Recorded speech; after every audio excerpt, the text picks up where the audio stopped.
महाभारत युद्ध में दोनों तरफ की जुड़ी हुई संख्या बल 18 अक्षौहिणी था। युधिष्ठिर 7 अक्षौहिणी सेना के, जबकि दुर्योधन 4 अक्षौहिणी सेना का स्वामी था।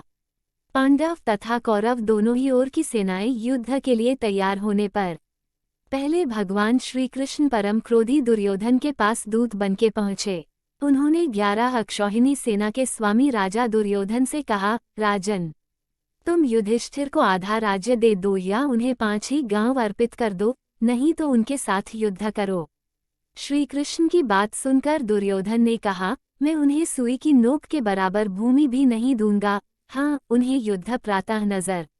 ऐसा विशेष वह भगवान श्री कृष्ण को बंदी बनाने के लिए उद्यत हो गया।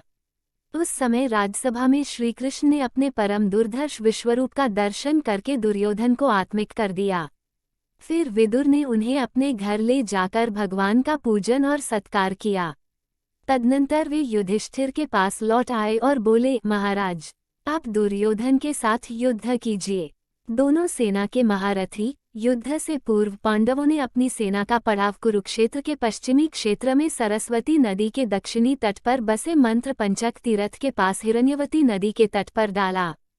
कौरवों ने कुरुक्षेत्र के पूर्वी भाग में वहां से कुछ योजन की दूरी पर एक फ्लैट मैदान में अपना पड़ाव डाला। दोनों ओर के शिविरों में सैनिकों के भोजन और घायलों के उपचार की उत्तम व्यवस्था थी। हाथी, घोड़े और रथों की अलग व्यवस्था थी। हजारों शिविरों में से प्रत्येक शिविर में विस्तृत मात्रा में भोजन सामग्री, अस्त्र शस्त्र, यंत्र और कई वैद्य और शिल्पी वेतन रखे हुए थे। दोनों सेना के बीच में युद्ध के लिए 5 योजन 40 किलोमीटर का मैदान छोड़ दिया गया था।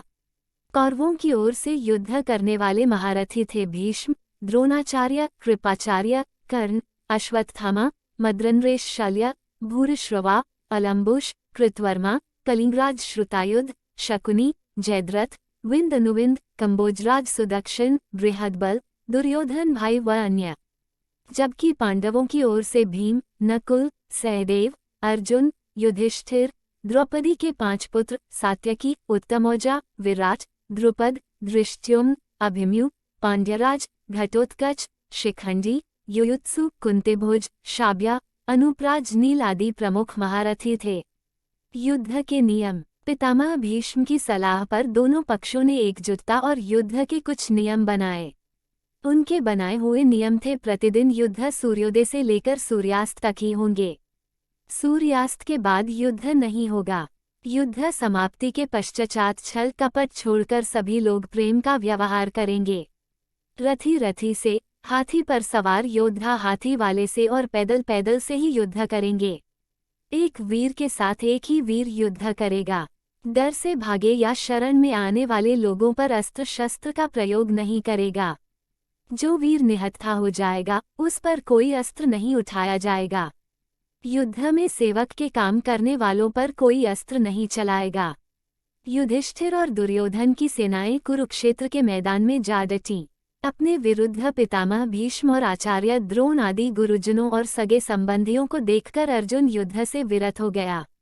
तब भगवान श्री कृष्ण ने उन्हें गीता का उपदेश दिया। उनसे कहा, पार्थ, भीष्म आदि गुरुजन शोक के योग्य नहीं है।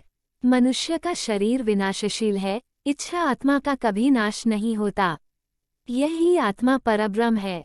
मैं ब्रह्म हूँ। इस प्रकार तुम उस आत्मा को कार्य की सिद्धि और असिद्धि में समान भाव से प्राप्त कर्मयोग का आश्रय लेकर क्षात्र धर्म का पालन करो। श्री कृष्ण के ऐसा कहने पर अर्जुन रथारूढ़ युद्ध में प्रवृत्त हुए। श्री कृष्ण तथा अर्जुन सहित ने शंखध्वनि की और युद्ध शुरू हो गए। दुर्योधन की सेना में सबसे पहले पितामह भीष्म सेनापति हुए। पांडवों के सेनापति शिखंडी थे। इन दोनों में भारी युद्ध छिड़ गया। भीष्म सहित कौरव पक्ष के योद्धा उस युद्ध में पांडव पक्ष के सैनिकों पर प्रहार करने लगे और शिखंडी आदि पांडव पक्ष के वीर कौरव सैनिकों को अपने बाणों का निशाना बनाने लगे। कौरव और पांडव सेना का वह युद्ध देवासुर संग्राम के बराबर था। आकाश में खड़े होकर देखने वाले को वैश्विक युद्ध बड़ा सुखद अनुभव हो रहा था। भीष्म ने 10 दिनों तक युद्ध करके पांडवों की अधिकांश सेना को अपने बाणों से मार गिराया। मित्रों, कहानी अच्छी लगी हो तो लाइक शेयर और सब्सक्राइब करना ना भूलें। धन्यवाद।